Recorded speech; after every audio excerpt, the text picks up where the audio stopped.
Ini teman-teman cara mengolah lahan gambut ala Pak Sarwito.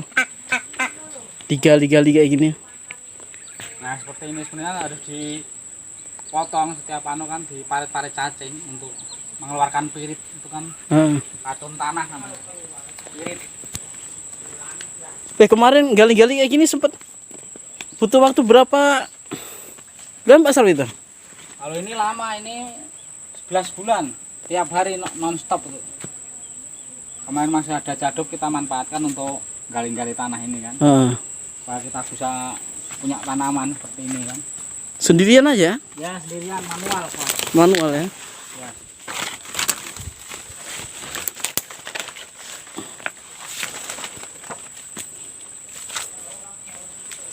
Ya.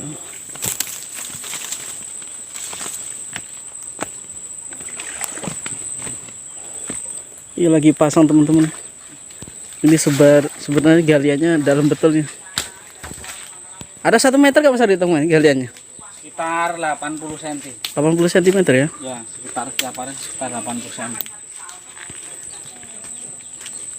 Bisa dilihat hasilnya. Subur-subur. Ini pohon salam kan.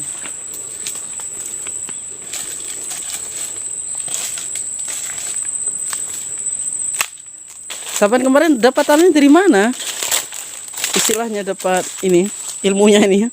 Bikin beteng-beteng kayak gini. Kemarin kita sebelum berangkat transmigrasi kan ada pelatihan di Jogja, BBLM Yogyakarta kan. Cara menggarap lahan pasang surut. Lahan pasang surut, lahan gambut itu ya. Iya, harus dibikin parit-parit itu supaya namanya pirit itu racun tanah bisa keluar cepat habis. Tanahnya bisa normal, bisa subur kembali. Iya. Karena bekas hutan itu tetap racunnya kan beda dengan tanaman anu kan. Iya. Ini bikin parit-parit.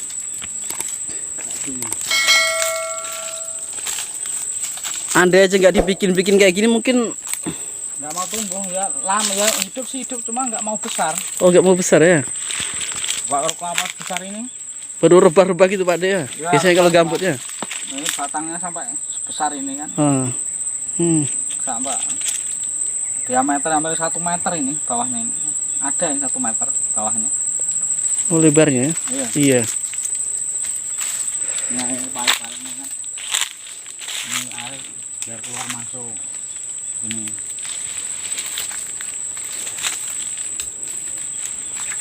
Di air keluar masuknya. Ya kayak. Jadi tanamannya itu macam seakan bukan tumbuh di atas lahan gambut ini ya. Jadinya kalau di beteng kayak gini. Tanahnya dicuci kan. Oh, ibaratnya tanahnya dicuci nih. Racunnya ke bawah semua, turun semua.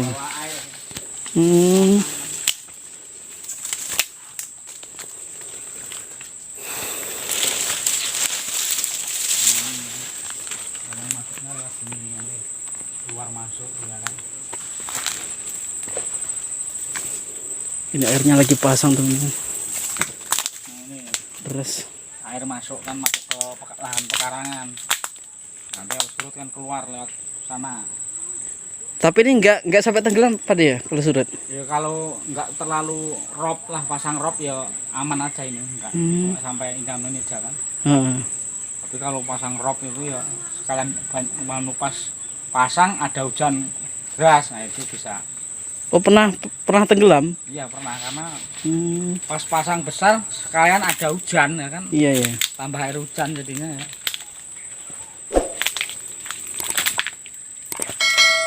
Kelapa udah mulai buah kan, mulai.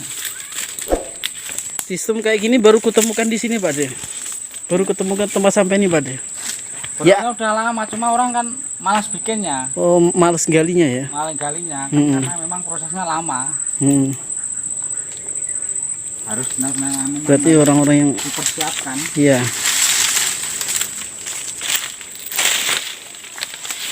Ada pernah aku lihat, cuman betengannya kecil-kecil nggak kayak gini. Cuman kalau besar kayak gini emang ya mantap juga hasilnya. Ini gampang lihat, cuma satu-satunya di Sepunggur ya cuma ini kan. Iya kan? Iya kayaknya ya.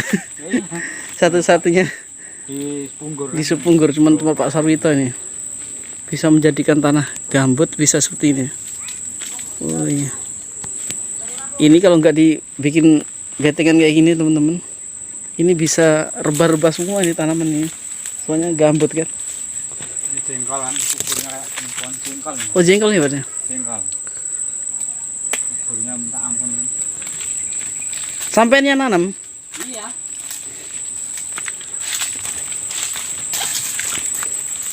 Oh punya Mas Maksum itu situ ya? Nah itu yang semak itu. Oh itu ya. Ya.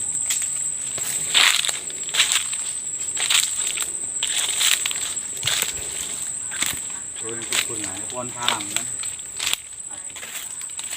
Memanfaatkan tanah pasang surut ini bikin kolam nila.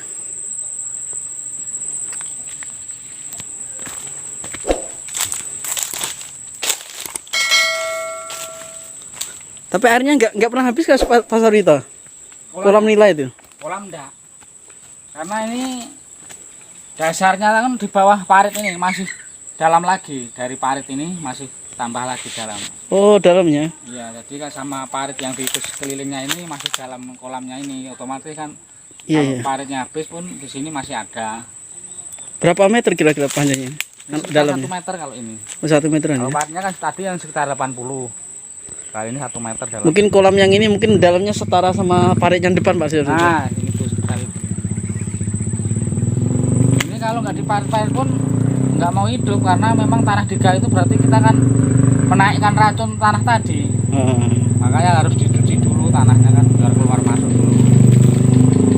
Kalau kita gali kolam langsung untuk pelihara nila itu nggak bisa, harus didiamkan dulu.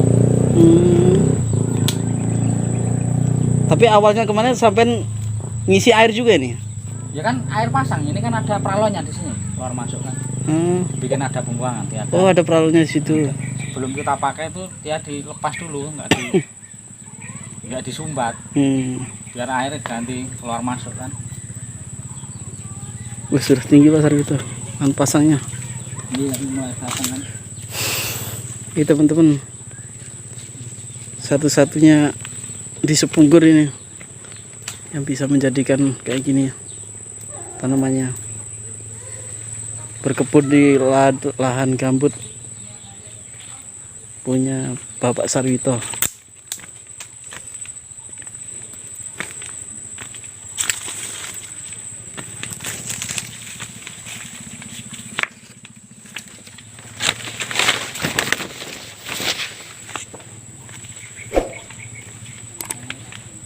Kandang ayam kan jauh dari rumah kan.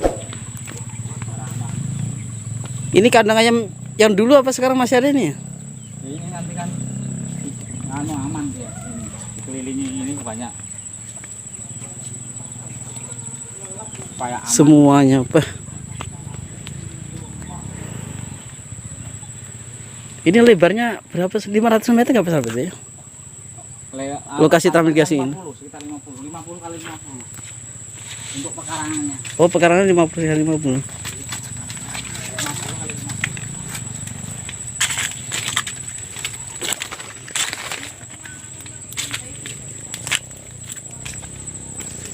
Ini kita manfaat batas kanan kiri dari rumah sebelah ini saya bikin begini kan. Ya air keluar masuk kan. Oh, ini sampai juga ya kali ini. Ini saya dari sebelah kan, cuma kita izin juga sama yang sebelah. Iya. Jadi yang separuh punya kita, yang separuh orang sebelah. Lepas di tengah-tengah. Cuman ada yang ninggalin nggak pada situ? Ini ada orangnya tapi dia merantau kerja. Oh di Tanjung. Dia di Tarakan. Oh Tarakan.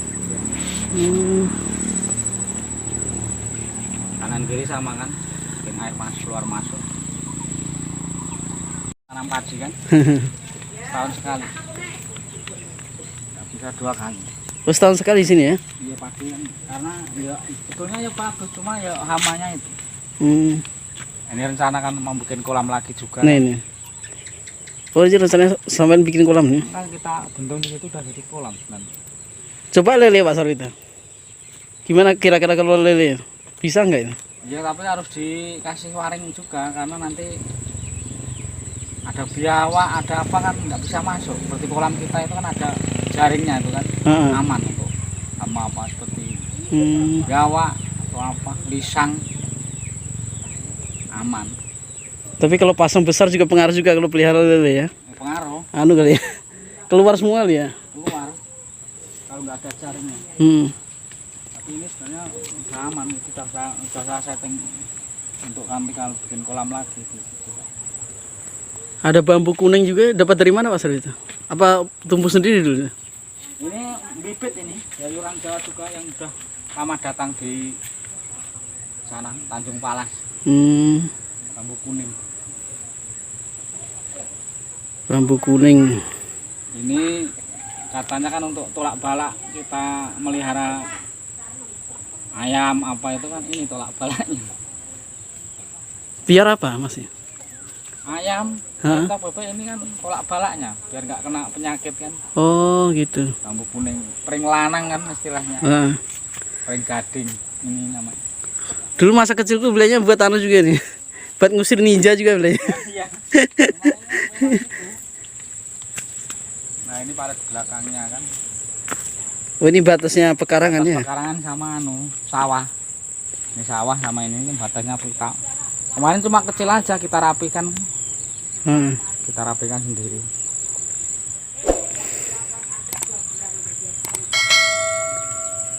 Itu lahan anu ada ya. Dan lahan cuma kan kita tahun padinya ya. Kalau nggak musim tanam nih ya kita hamanya itu burung terutama kan luar biasa banyaknya. Oke. Buat buka puasa besok mantap Pak. Puasanya kelapa pencit.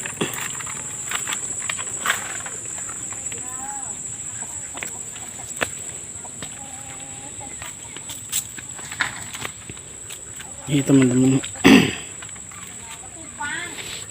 karya Bapak Sarwito. Semua dibikin betengan nih dari tanah gambut dulunya, ambles dibikin kayak gini. Beliau menggali ini kurang lebih Ini kelapa butuh mulai ada yang tua kan nih.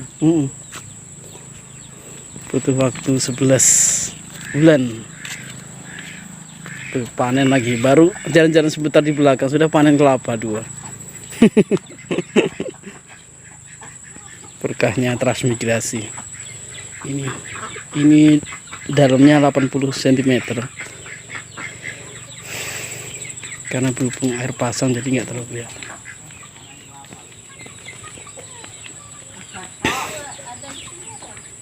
Ya begitulah teman-teman, sedikit vlog dari pada Pak Sarwito cara mengelola lahan gambut di pekarangan rumah.